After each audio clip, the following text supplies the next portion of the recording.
പ്രിയമുള്ളവരെ, വളരെ വിശദമായി എഴുതിയ സംസാരിച്ചു. സമയത്തിന്റെ പരിമിതിക്കകത്ത് നിന്ന് ഒന്ന് രണ്ട് കാര്യം മാത്രം സൂചിപ്പിക്കും.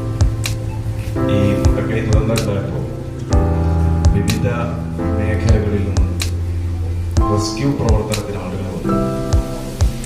കൂട്ടത്തിൽ റെസ്ക്യൂവിന്റെ കുപ്പായം ഇട്ടിട്ട് കുറെ ആളുകൾ അവര് വന്നതിൽ ബോഡികൾ പെറുക്കിയെടുക്കാനോ കുഞ്ഞുങ്ങളെ രക്ഷപ്പെടുത്താനോ മനുഷ്യജീവന് സഹായകമായ പ്രവർത്തനം നടത്താനോ അല്ല. ആ ദുരന്ത ഭൂമിയിൽ നിന്ന് എന്ത് നിധികുംഭമായി കിട്ടുമെന്ന് തിരയാൻ വന്നവരാണ്. യഥാർത്ഥത്തിൽ ഞാൻ ആലോചിക്കുന്നത്, എന്നാൽ അത് ദുരന്ത മുഖത്ത് തിരയാൻ വന്ന കള്ളന്മാരായിരുന്നു അവരെങ്കിൽ വയനാട്ടിന് ദുരന്തമുണ്ടായപ്പോൾ അന്ന് മുതൽ ഒരു പരിസ്ഥിതിവാദികൾ എന്ന് പറയപ്പെടുന്നവർ സെമിനാറുകൾ ഇങ്ങനെ നടത്തുക. സെമിനാറോ റെസ്ക്യൂ കുപ്പായം വിട്ട് കക്കാൻ വന്നവരുടെ മറ്റൊരു വേർഷനാണ് ഈ പരിസ്ഥിതിവാദികൾ. അവര് വയനാടിനെ തൂക്കി വിൽക്കാൻ നോക്കുക.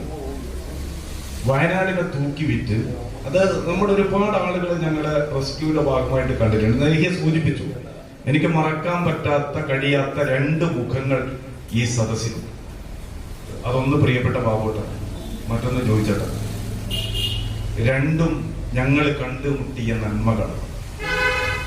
എന്നാൽ ഈ പരിസ്ഥിതി പ്രവർത്തകന്മാരായിട്ട് കുറെ ആളെ എയ്യാക്കാനും മെനിഞ്ഞാൻ വരെ വിളിക്കാൻ തുടങ്ങി. നിങ്ങൾ എന്തിനാ ഒരു ബദലുമായി പുറപ്പെടുന്നത് എന്നൊക്കെ ചോദിച്ചു. പക്ഷെ ഒരൊറ്റ എണ്ണത്തിനെയും നമ്മൾ അവിടെ കണ്ടിട്ടില്ല. നമ്മൾ ചിത്രങ്ങളിലുണ്ട്, അവർ പത്രങ്ങളിലാണ്.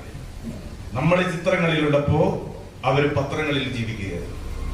ആ സമയത്ത് സന്ദർഭോചിതമായി പരിസ്ഥിതിവാദികളുടെ കരണത്തടിക്കുന്ന ഈ ഒരു മീറ്റിംഗ് സംഘടിപ്പിച്ച എന്റെ പ്രിയപ്പെട്ട സഹപ്രവർത്തകരെ ഞാൻ മുക്തകണ്ഠം വയനാടിന് വേണ്ടി ഒരുപാട് ഓർമ്മകൾ. നമുക്കിന്ന് വൈകുന്നേരം 2 മണിക്ക് മുണ്ടക്കൈയിലെ കർഷകരെ കേൾക്കേണ്ടതുണ്ട്. അപ്പൊ നിങ്ങളുടെ മനസ്സ്, നമ്മൾ മനുഷ്യരാണെങ്കിൽ നമ്മളോട് കരഞ്ഞു. ഞങ്ങൾ ദിവസവും കരയുന്നവർ. 41 ദിവസം പലരും ജനിച്ചു വീണ കളിച്ചു വളർന്ന മണ്ണിലേക്ക് തിരിഞ്ഞു പോയിട്ടില്ല, പോയി നോക്കിയിട്ടില്ല. 40 ആണ്ട് കഴിഞ്ഞപ്പോ, 40 ദിവസം കഴിഞ്ഞപ്പോ ഒരു കർഷകൻ അവരുടെ ഏലത്തോട്ടത്തിലേക്ക് പോയി. അദ്ദേഹം ഏലത്തോട്ടത്തിലേക്ക് പോയി അവിടെ നിന്ന് ബോധരഹിതനായി. കാരണം അദ്ദേഹത്തിന്റെ സമ്പാദ്യം മാത്രമല്ല, അവിടെ വീടുണ്ട് എന്ന് പോലും അറിയില്ല. മുണ്ടക്കൈയിലെ സുഹൃത്തുക്കളെ പോയിട്ട് അവിടെയായിരുന്നു എൻ്റെ വീട്, അവിടെയായിരുന്നു ഞാൻ കളിച്ചു വളർന്നത്, അവിടെ നിന്നാണ് ഞാൻ പന്ത് തട്ടിയത്, അതാണ് എൻ്റെ ഉമ്മൂമ്മയുടെ വീട് എന്ന് പറയുന്ന സാധനം. വീടുകളുടെ ശേഷിപ്പ് പോലും ഇല്ലാത്ത ഒരിടം, ജീവിച്ച മണ്ണിന്റെ ശേഷിപ്പ് പോലും ഇല്ലാത്ത ഒരിടം, ആ ഇടത്തിലേക്ക് പോകുമ്പോൾ അവർ കരയാറുന്നത് എങ്ങനെയാണ്? ഒരുപാട് അനുഭവം. സിദറത്തുൽ മുന്തഹ എന്ന് പറയുന്ന 3 വയസ്സുകാരൻ, അമാനിക എന്ന് പറയുന്ന കൊച്ചു, ജീവിച്ചിരിക്കുന്ന കൊച്ചു കുഞ്ഞുങ്ങൾ ഇന്നും നമുക്കൊരു രോധനമാണ്. ഇന്നലെ മെനിഞ്ഞാന്ന് നമ്മുടെ ഒരു സുഹൃത്തിനെ, നിങ്ങൾ പലപ്പോഴും ഞാൻ കൂടുതൽ പറയുന്നില്ല, നമ്മൾ അവിടെ കൂടിയിരിക്കുന്ന കുറെ ചെറുപ്പക്കാർ, ശേഷിക്കുന്ന ചെറുപ്പക്കാർ, ആ ചെറുപ്പക്കാരുടെ ഒരാൾ ഗൾഫിലേക്ക് വന്നത് ഉപ്പായയുടെയും ഉമ്മായുടെയും മയ്യത്ത് തരയാൻ വേണ്ടിയിട്ടാണ്. തിരിച്ചു പോകുമ്പോൾ പോകാതിരിക്കാൻ കഴിയില്ല, വിസ പുതുക്കണമെങ്കിൽ പോയേ പറ്റി. അഡ്നോക്കിലാണ് ജോലി ചെയ്യുന്നത്. നിങ്ങളറിയുക, ആ കുട്ടി തിരിച്ചു പോകുമ്പോൾ ഉപ്പയുടെ ബോഡി കിട്ടിയിട്ടില്ല, ഉമ്മയുടെ ശേഷിക്കുന്ന എന്തെങ്കിലും കിട്ടുമോ എന്ന് 40 ദിവസവും ഉറങ്ങാതെ ഉണ്ണാതെ ആ പയ്യൻ ആ മണ്ണിലൂടെ അലഞ്ഞു നടക്കുക. തിരിച്ചദ്ദേഹത്തെ വിമാനം കയറ്റി വിടുമ്പോൾ, എയർപോർട്ടിലേക്ക് കൊണ്ടുപോകുമ്പോൾ മറ്റൊരാളെ ഈ പൂത്തക്കൊല്ലിയുടെ നമ്മുടെ പുത്തുമലയിലെ ശ്മശാനത്തിലേക്ക് അടക്കം ചെയ്യുമ്പോൾ നമ്മൾ എങ്ങനെ പോയോ അതേ പ്രതീതിയിൽ ആ കുട്ടിയെ നമ്മൾ പ്രവാസ ലോകത്തിലേക്ക് തിരിച്ചയക്കും. നിങ്ങളൊന്ന് നോക്കൂ, നമ്മൾ ഇന്ന് രാവിലെ വരുമ്പോൾ പറയാൻ വാക്കുകളില്ല. പലപ്പോഴും ഞാൻ യൊക്കെ സ്വാഗതം ഇതുപോലത്തെ വേദികൾ കിട്ടും, ഞങ്ങൾ പറയാറില്ല, കരഞ്ഞു. നിങ്ങളൊന്ന് ആലോചിച്ചു, നമ്മൾ ഇന്ന് തിരികെ വയനാട്ടിലേക്ക് വന്നു. വീട്ടിലേക്ക് കയറി ചെല്ലുമ്പോൾ വയനാട്ടിൽ നിന്ന് വരുന്നതല്ലേ, മിഠായി ചോദിച്ചു വരുന്ന കുഞ്ഞുങ്ങളുണ്ടാവില്ല നിങ്ങൾക്ക്? നിങ്ങളുടെ മക്കളുടെ കുഞ്ഞുങ്ങളുണ്ടാവില്ലേ? അമ്മമാരെ കാത്തിരിക്കുന്നുണ്ടാവില്ലേ? അതുപോലെ ആ രാത്രിയിൽ നാടുറങ്ങുമ്പോൾ മനുഷ്യനിർമ്മിതമല്ല, നാടുറങ്ങുമുണ്ടാകുന്ന ഉരുൾപൊട്ടലിൽ അല്ലെങ്കിൽ മലയിറക്കത്തിൽ ഒലിച്ചുപോയവർ, ഒരു നാട് തന്നെ ഇല്ലാതായി പോയവർ, 17 പേര് നഷ്ടപ്പെട്ട ആളുകൾ, 11 പേർ നഷ്ടപ്പെട്ട ആളുകൾ, വീട്ടിൽ ആരുമില്ലാതെ ശേഷിക്കാതെ കിടക്കുന്ന ആളുകൾ, ഇങ്ങനെയുള്ള ഒരു ഭയാനകമായ ഒരു ദുരന്ത മുഖത്ത് നിൽക്കുമ്പോൾ ഞങ്ങൾക്കൊന്നും തിരിച്ചു നാട്ടിലേക്ക് പോകാൻ പോലും സാധിക്കുന്നില്ല. അവിടെ ഒരുപാട് കാര്യങ്ങൾ ഞങ്ങൾക്ക് ചെയ്യാൻ വേണ്ടി കഴിയും. അങ്ങനെ ചെയ്യാൻ വേണ്ടി കഴിയും ഒരു സമാന്തരമായി ഒരു ഗവൺമെന്റിനേക്കാൾ ഒരാൾക്ക് എന്ത് വേണോ അതെല്ലാം നമ്മൾ കൊടുത്തു. ജീവനോപാധികൾ നമ്മൾ കൊടുത്തു, കുട്ടികളെ ദത്തെടുത്തു, പഠിക്കാൻ അയച്ചു, നമ്മളൊരു പ്രൊജക്ട് ഉണ്ടാക്കി അവിടുത്തെ ചെറുപ്പക്കാരെ നിലനിർത്താൻ, നിങ്ങൾ മുണ്ടക്കൈക്കാരായി ജീവിക്കണം, ആ അർത്ഥത്തിലുള്ള പ്രൊജക്ട് ഉണ്ടാക്കി, വീടുകൾക്ക് തറക്കല്ലിട്ട് തുടങ്ങി, വീടുകൾ നിർമ്മിച്ചു തുടങ്ങി. അങ്ങനെ ഒരുപാട് കാര്യങ്ങൾ നമ്മളിവിടെ ചെയ്തുകൊണ്ടിരിക്കുക. അങ്ങനെ ചെയ്യുമ്പോൾ നമ്മൾ അറിയേണ്ടത്, നമ്മൾ ഓർക്കേണ്ടത്, ആ മനുഷ്യരെ തിരിച്ചു പിടിക്കാം. അവര് 40 ദിവസം കഴിഞ്ഞപ്പോൾ അവരിന്ന് മേപ്പാടിയിലില്ല, അവർ ചുണ്ടയിലില്ല, അവർ വയനാടിന്റെ ഒന്നാം ബാവലി അതിർത്തിയിൽ അല്ലെങ്കിൽ വടക്കേ അതിർത്തിയിൽ എവിടെയൊക്കെയോ പറിച്ചു നടപ്പെട്ടവർ. അവരിന്ന് അനുഭവിക്കുന്നത് ഒരു അന്യതാബോധമാണ്, ഒരു അപരിചിതത്വമാണ്. അവിടെ ഒരു സംസ്കാരമുണ്ട്, മുണ്ടക്കൈയുടെ ഒരു കൾച്ചർ.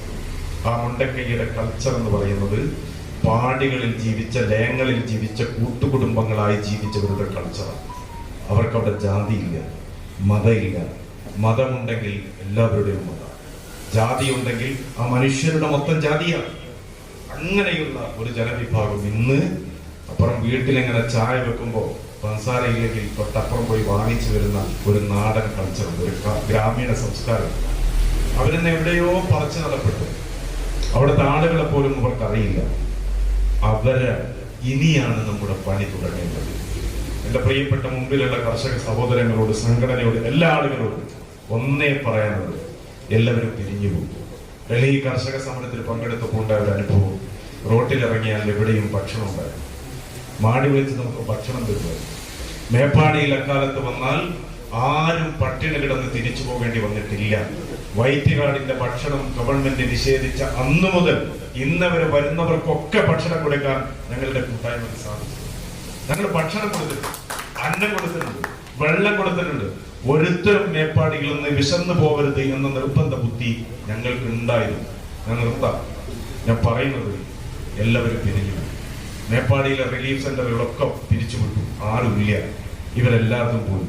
അപ്പോഴും പോവാതെ അവിടെ നിൽക്കുന്ന ഒരു ടീമുണ്ട്. ആ ടീമിന് നേതൃത്വം കൊടുക്കാൻ ദൈവാനുഗ്രഹത്താൽ ഞങ്ങൾക്ക് സാധിച്ചിട്ടുണ്ട്. ഞങ്ങൾ പറയുന്നത്, ഒരു മാസം കഴിഞ്ഞാൽ അല്ലെങ്കിൽ ഒരു 2 മാസം കഴിഞ്ഞാൽ ഈ പാവങ്ങളുടെ ജീവിതം അസഹനീയമായി. തൊഴിലിടം പോയി, തൊഴിലില്ല, കൃഷിയിടയില്ല, മണ്ണില്ല, ജീവിക്കാൻ ഒരു വകയുമില്ല, ഒരു നിവൃത്തിയുമില്ല. അങ്ങനെ എവിടെയോ ആരോടെ കാരുണ്യത്തിൽ കഴിയുന്ന ഏതെങ്കിലുമൊക്കെ വീട്ടിൽ ചെറിയ റൂമുകളിൽ കഴിയുന്ന അവർ അന്നം മുട്ടുമ്പോൾ അവരെ സഹായിക്കാൻ നമ്മൾ ബാധ്യസ്ഥരാണ്. അപ്പോഴാണ് നമ്മൾ ഉണ്ടാവുന്നത്. അപ്പോഴാണ് ഈ ദുരന്ത ഭൂമിയിൽ മാലാഖമാരായി നമ്മൾ അവിടെ പറന്നിറങ്ങേണ്ട ഒരു സാഹചര്യം സംജാതമാവുക. ആ ഘട്ടത്തിൽ നമുക്ക് അവരുടെ കൂടെ ഉണ്ടാവും. രണ്ടാമത്, നമ്മൾ ഇന്ന് മുണ്ടക്കൈക്കാരൊക്കെ എടുക്കും, അവിടുത്തെ മെമ്പർമാർ. അവിടുത്തെ ഒരു മെമ്പർ നൂറുദ്ദീൻ, ചൂരൽമലയിലെ മെമ്പർ എന്ന് പറയുന്ന നൂറുദ്ദീൻ പുത്തുമലയിലെ ഇരയാണ്. അദ്ദേഹം താമസിക്കുന്നത് ഗവൺമെന്റ് കൊടുത്ത വീട്ടിലാണ്. അവിടെ നിന്ന് പോയി ജനപ്രതിനിധിയായി മത്സരിച്ച് വിജയിച്ചു വന്ന ആളാണ്. അദ്ദേഹത്തിന് ഒരു റിസോർട്ട് ഉണ്ടായിരുന്നു. റിസോർട്ട് എന്ന് പറയുമ്പോൾ നിങ്ങൾ വലിയ താജ് പോലത്തെ റിസോർട്ടാണ് എന്ന് നിങ്ങൾ ആരും കാണരുത്. ചെറിയൊരു റിസോർട്ട്. ആ റിസോർട്ടിലേക്കാണ് ആ പ്രശ്നം ഉണ്ടായപ്പോ, വിഷയം ഉണ്ടായപ്പോ പല ആളുകളെയും താമസിപ്പിച്ചത്, രക്ഷപ്പെടുത്തിയത്. അദ്ദേഹം 24-ലൊക്കെ നിങ്ങൾ കണ്ടിട്ടാണ്, ചാനലൊക്കെ കരയും, നാടിന് വേണ്ടി കരയുന്നത് നിങ്ങൾ കേട്ടുകയാണ്. ആ നിലവിളി ലോകം കേട്ടതാണ്. അദ്ദേഹം ഇതിന്റെ ഒരു ഇരയാണ്. അദ്ദേഹം ഒരു ജീവിച്ചിരിക്കുന്ന ഇരയാണ്. ആ ചുറ്റുപാടുമുള്ളവരൊക്കെ ജീവിച്ചിരിക്കുന്ന ഇരകളാണ്. അവരൊക്കെയും നമുക്കിന്ന് അഭിമുഖീകരിക്കേണ്ടതുണ്ട്, കേൾക്കേണ്ടതുണ്ട്. അപ്പൊ ആ ദുരന്തത്തിന്റെ വ്യാപ്തിയുമൊക്കെ അവരിൽ നമ്മൾ കേൾക്കണം.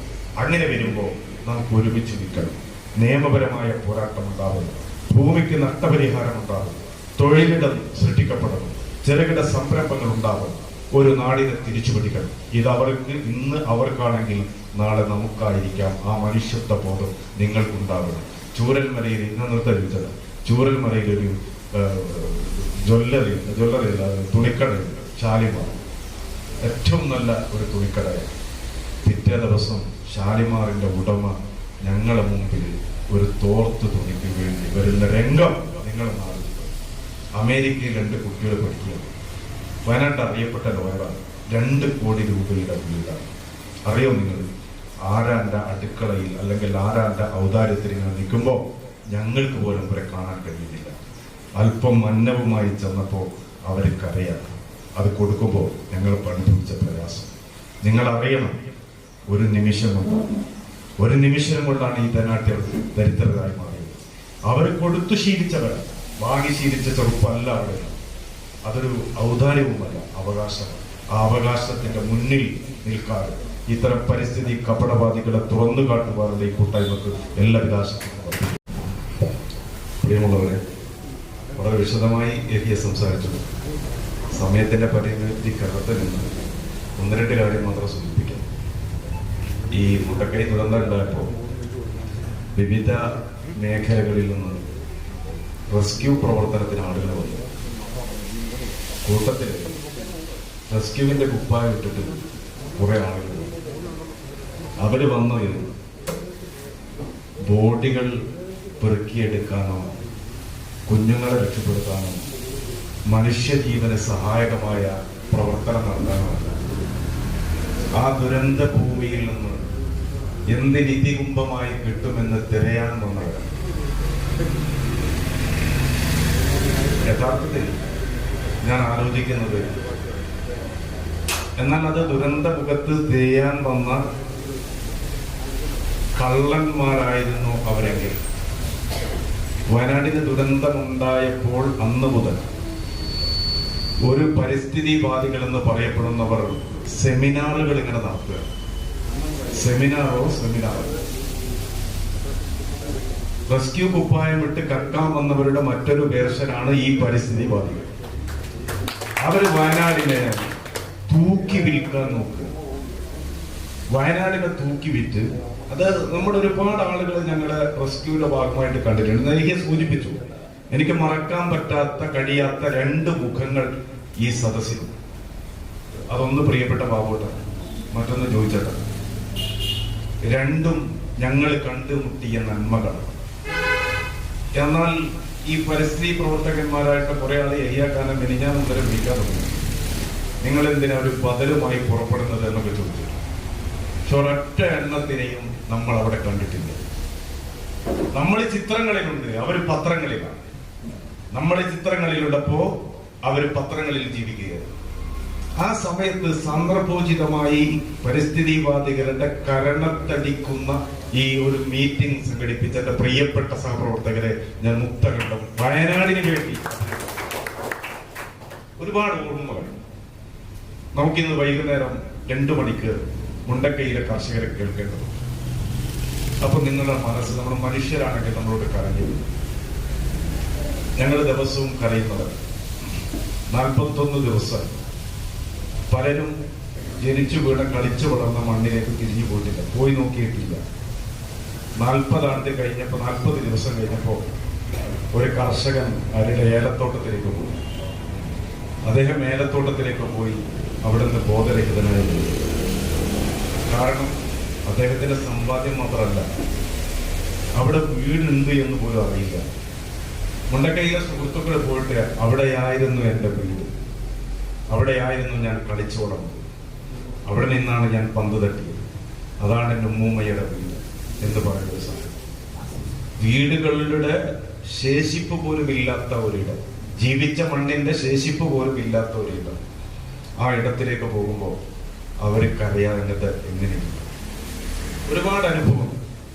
സിദറത്തുൽ മുന്തഹ എന്ന് പറയുന്ന 3 വയസ്സുകാരൻ, അമാനിക എന്ന് പറയുന്ന കൊച്ചു, ജീവിച്ചിരിക്കുന്ന കൊച്ചു കുഞ്ഞുങ്ങൾ ഇന്നും നമുക്കൊരു യോധനാണ്. ഇന്നലെ മെനിഞ്ഞാന്ന് നമ്മുടെ ഒരു സുഹൃത്തിനെ, നിങ്ങൾ പലപ്പോഴും ഞാൻ കൂടുതൽ പറയുന്നില്ല, നമ്മൾ അവിടെ കൂടിയിരിക്കുന്ന കുറെ ചെറുപ്പക്കാർ, ശേഷിക്കുന്ന ചെറുപ്പക്കാർ, ആ ചെറുപ്പക്കാരൻ ഒരാൾ ഗൾഫിലേക്ക് പോയി. വന്നത് ഉപ്പായയുടെയും ഉമ്മായുടെയും മയ്യത്ത് തരാൻ വേണ്ടിയിട്ടാണ്. തിരിച്ചു പോകുമ്പോൾ പോകാതിരിക്കാൻ കഴിയില്ല, വിസ പുതുക്കണമെങ്കിൽ പോയേ പറ്റും. അഡ്നോക്കിലാണ് ജോലി ചെയ്യുന്നത്. നിങ്ങളറിയോ, ആ കുട്ടി തിരിച്ചു പോകുമ്പോൾ ഉപ്പയുടെ ബോഡി കിട്ടിയിട്ടില്ല, ഉമ്മയുടെ ശേഷിക്കുന്ന എന്തെങ്കിലും കിട്ടുമോ എന്ന് 40 ദിവസവും ഉറങ്ങാതെ ഉണ്ണാതെ ആ പയ്യൻ ആ മണ്ണിലൂടെ അലഞ്ഞ് നടക്കുക. തിരിച്ചദ്ദേഹത്തെ വിമാനം കയറ്റി വിടുമ്പോൾ, എയർപോർട്ടിലേക്ക് കൊണ്ടുപോകുമ്പോൾ മറ്റൊരാളെ ഈ ഊത്തക്കൊല്ലിയുടെ നമ്മുടെ പുത്തുമലയിലെ ശ്മശാനത്തിലേക്ക് അടക്കം ചെയ്യുമ്പോൾ നമ്മൾ എങ്ങനെ പോയോ അതേ പ്രതീതിയിൽ ആ കുട്ടിയെ നമ്മൾ പ്രവാസ ലോകത്തിലേക്ക് തിരിച്ചയക്കും. നിങ്ങളൊന്നും ഓർത്തു, നമ്മൾ ഇന്ന് രാവിലെ വരുമ്പോൾ പറയാൻ വാക്കുകളില്ല. പലപ്പോഴും ഞാൻ ഒക്കെ സ്വാഗതം ഇതുപോലത്തെ വേദികൾ കിട്ടും, നിങ്ങൾ പറയാറില്ല, കരഞ്ഞു. നിങ്ങളൊന്ന് ആലോചിച്ചു, നമ്മൾ ഇന്ന് തിരികെ വയനാട്ടിലേക്ക് വന്നു. വീട്ടിലേക്ക് കയറി ചെല്ലുമ്പോൾ വയനാട്ടിൽ നിന്ന് വരുന്നതല്ലേ, മിഠായി ചോദിച്ചു വരുന്ന കുഞ്ഞുങ്ങളുണ്ടാവില്ല നിങ്ങൾക്ക്? ഇല്ല, നിങ്ങളുടെ മക്കളുടെ കുഞ്ഞുങ്ങളുണ്ടാവില്ലേ? അമ്മമാരെ കാത്തിരിക്കുന്നുണ്ടാവില്ലേ? അതുപോലെ ആ രാത്രിയിൽ നാടുറങ്ങുമ്പോൾ മനുഷ്യനിർമ്മിതമല്ല, നാടുറങ്ങുമുണ്ടാകുന്ന ഉരുൾപൊട്ടലിൽ അല്ലെങ്കിൽ മലയിളക്കത്തിൽ ഒലിച്ചുപോയവർ, ഒരു നാട് തന്നെ ഇല്ലാതായി പോയവർ, 17 പേർ നഷ്ടപ്പെട്ട ആളുകൾ, 11 പേർ നഷ്ടപ്പെട്ട ആളുകൾ, വീട്ടിൽ ആരുമില്ലാതെ ശേഷിക്കാതെ കിടക്കുന്ന ആളുകൾ, ഇങ്ങനെയുള്ള ഒരു ഭയാനകമായ ഒരു ദുരന്ത മുഖത്ത് നിൽക്കുമ്പോൾ ഞങ്ങൾക്കൊന്ന് തിരിച്ചു നാട്ടിലേക്ക് പോകാൻ പോലും സാധിക്കുന്നില്ല. അവിടെ ഒരുപാട് കാര്യങ്ങൾ ഞങ്ങൾക്ക് ചെയ്യാൻ വേണ്ടി കഴിയും. അങ്ങനെ ചെയ്യാൻ വേണ്ടി കഴിയും ഒരു സമാന്തരമായി ഒരു ഗവൺമെന്റിനേക്കാൾ ഒരാൾക്ക് എന്ത് വേണോ അതെല്ലാം നമ്മൾ കൊടുത്തു. ജീവനോപാധികൾ നമ്മൾ കൊടുത്തു, കുട്ടികളെ ദത്തെടുത്തു, പഠിക്കാൻ അയച്ചു, നമ്മളൊരു പ്രൊജക്ട് ഉണ്ടാക്കി അവിടുത്തെ ചെറുപ്പക്കാരെ നിലനിർത്താൻ, നിങ്ങൾ മുണ്ടക്കൈക്കാരായി ജീവിക്കണം, ആ അർത്ഥത്തിലുള്ള പ്രൊജക്ട് ഉണ്ടാക്കി, വീടുകൾക്ക് തറക്കല്ലിട്ട് തുടങ്ങി, വീടുകൾ നിർമ്മിച്ചു തുടങ്ങി. അങ്ങനെ ഒരുപാട് കാര്യങ്ങൾ നമ്മളിവിടെ ചെയ്തുകൊണ്ടിരിക്കും. അങ്ങനെ ചെയ്യുമ്പോഴും നമ്മൾ അറിയേണ്ടത്, നമ്മൾ ഓർക്കേണ്ടത്, ആ മനുഷ്യരെ തിരിച്ചു പിടിക്കാം. അവര് 40 ദിവസം കഴിഞ്ഞപ്പോൾ അവരിന്ന് മേപ്പാടിയിലില്ല, അവർ ചുണ്ടയിലില്ല, അവർ വയനാടിന്റെ ഒന്നാം ബാബലി അതിർത്തിയിൽ അല്ലെങ്കിൽ വടക്കേ അതിർത്തിയിൽ എവിടെയൊക്കെയോ പറിച്ചു നടപ്പെട്ടവർ. അവരിന്ന് അനുഭവിക്കുന്നത് ഒരു അന്യതാബോധമാണ്, ഒരു അപരിചിതത്വം. അവിടെ ഒരു സംസ്കാരമുണ്ട്, മുണ്ടക്കൈയുടെ ഒരു കൾച്ചർ. ആ മുണ്ടക്കൈയുടെ കൾച്ചർ എന്ന് പറയുന്നത് പാടികളിൽ ജീവിച്ച, ലയങ്ങളിൽ ജീവിച്ച, കൂട്ടുകുടുംബങ്ങളായി ജീവിച്ചവരുടെ കൾച്ചറാണ്. അവർക്കവിടെ ജാതിയില്ല, മതമില്ല. മതമുണ്ടെങ്കിൽ എല്ലാവരുടെയും മതം, ജാതി ഉണ്ടെങ്കിൽ ആ മനുഷ്യരുടെ മൊത്തം ജാതിയാണ്. അങ്ങനെയുള്ള ഒരു ജനവിഭാഗം ഇന്ന് അപ്പുറം വീട്ടിലെങ്ങനെ ചായ വെക്കുമ്പോൾ പഞ്ചസാരയില്ലെങ്കിൽ തൊട്ടപ്പുറം പോയി വാങ്ങിച്ചു വരുന്ന ഒരു നാടൻ കൾച്ചർ, ഒരു ഗ്രാമീണ സംസ്കാരം. അവരിന്ന് എവിടെയോ പറിച്ചു നടപ്പെട്ടു. അവിടുത്തെ ആളുകളെ പോലും അവർക്കറിയില്ല. അവര് ഇനിയാണ് നമ്മുടെ പണി തുടങ്ങേണ്ടത്. എന്റെ പ്രിയപ്പെട്ട മുമ്പിലുള്ള കർഷക സഹോദരങ്ങളോട്, സംഘടനയോട്, എല്ലാ ആളുകളോടും ഒന്നേ പറയാനുള്ളത്, എല്ലാവരും പിരിഞ്ഞു പോകും. ഡൽഹി കർഷക സമരത്തിൽ പങ്കെടുത്തപ്പോൾ ഉണ്ടായ ഒരു അനുഭവം, റോട്ടിലിറങ്ങിയാൽ എവിടെയും ഭക്ഷണം ഉണ്ടായിരുന്നു. മാടി വെച്ച് നമുക്ക് ഭക്ഷണം കിട്ടും. മേപ്പാടിയിൽ അക്കാലത്ത് വന്നാൽ ആരും പട്ടിണി കിടന്ന് തിരിച്ചു പോകേണ്ടി വന്നിട്ടില്ല. വൈറ്റികാടിന്റെ ഭക്ഷണം ഗവൺമെന്റ് നിഷേധിച്ച അന്നു മുതൽ ഇന്ന് വരെ വരുന്നവർക്കൊക്കെ ഭക്ഷണം കൊടുക്കാൻ ഞങ്ങളുടെ കൂട്ടായ്മക്ക് സാധിച്ചു. ഞങ്ങൾ ഭക്ഷണം കൊടുത്തിട്ടുണ്ട്, അന്നം കൊടുത്തിട്ടുണ്ട്, വെള്ളം കൊടുത്തിട്ടുണ്ട്. ഒരുത്തരും മേപ്പാടിയിൽ നിന്ന് വിശന്നു പോകരുത് എന്ന നിർബന്ധ ബുദ്ധി ഞങ്ങൾക്ക് ഉണ്ടായിരുന്നു. ഞാൻ നിർത്താം. ഞാൻ പറയുന്നത്, എല്ലാവരും പിരിഞ്ഞു. മേപ്പാടിയിലെ റിലീഫ് സെന്ററുകളൊക്കെ പിരിച്ചുവിട്ടു, ആരുമില്ല. ഇവരെല്ലാവരും പോയി. അപ്പോഴും പോവാതെ അവിടെ നിൽക്കുന്ന ഒരു ടീമുണ്ട്. ആ ടീമിന് നേതൃത്വം കൊടുക്കാൻ ദൈവാനുഗ്രഹത്താൽ ഞങ്ങൾക്ക് സാധിച്ചിട്ടുണ്ട്. ഞങ്ങൾ പറയുന്നത്, ഒരു മാസം കഴിഞ്ഞാൽ അല്ലെങ്കിൽ ഒരു 2 മാസം കഴിഞ്ഞാൽ ഈ പാവങ്ങളുടെ ജീവിതം അസഹനീയമായി. തൊഴിലിടം പോയി, തൊഴിലില്ല, കൃഷിയിടയില്ല, മണ്ണില്ല, ജീവിക്കാൻ ഒരു വകയുമില്ല, ഒരു നിവൃത്തിയുമില്ല. അങ്ങനെ എവിടെയോ ആരോടെ കാരുണ്യത്തിൽ കഴിയുന്ന ഏതെങ്കിലുമൊക്കെ വീട്ടിൽ ചെറിയ റൂമുകളിൽ കഴിയുന്ന അവർ അന്നം മുട്ടുമ്പോൾ അവരെ സഹായിക്കാൻ നമ്മൾ ബാധ്യസ്ഥരാണ്. അപ്പോഴാണ് നമ്മൾ ഉണ്ടാവുന്നത്. അപ്പോഴാണ് ഈ ദുരന്ത ഭൂമിയിൽ മാലാഖമാരായി നമ്മൾ അവിടെ പറന്നിറങ്ങേണ്ട ഒരു സാഹചര്യം സംജാതമാവുക. ആ ഘട്ടത്തിൽ നമുക്ക് അവരുടെ കൂടെ ഉണ്ടാവും. രണ്ടാമത്, നമ്മൾ ഇന്ന് മുണ്ടക്കേക്കരക്ക് അവിടുത്തെ മെമ്പർമാർ, അവിടുത്തെ ഒരു മെമ്പർ നൂറുദ്ദീൻ, ചൂരൽമലയിലെ മെമ്പർ എന്ന് പറയുന്ന നൂറുദ്ദീൻ പുത്തുമലയുടെ ഇരയാണ്. അദ്ദേഹം താമസിക്കുന്നത് ഗവൺമെന്റ് കൊടുത്ത വീട്ടിലാണ്. അവിടെ നിന്ന് പോയി ജനപ്രതിനിധിയായി മത്സരിച്ച് വിജയിച്ചു വന്ന ആളാണ്.